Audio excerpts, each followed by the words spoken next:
science. Like let's say, for instance, they're doing physics.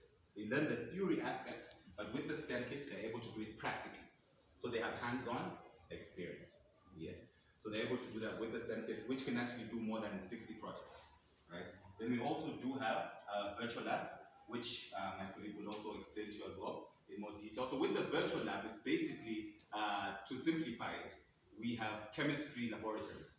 Now in the chemistry laboratories, you have cylinders, you have chemicals, you've got different devices that you use. Now what happens is that with a virtual lab, it's everything that is in your chemical lab, everything, including the certain chemicals, the cylinders, everything that is included there, but it's just on a virtual space, meaning that you're able to do your experiments and do your projects as well, whether it's when it comes to chemistry, on your virtual space. That is basically called our virtual labs as well.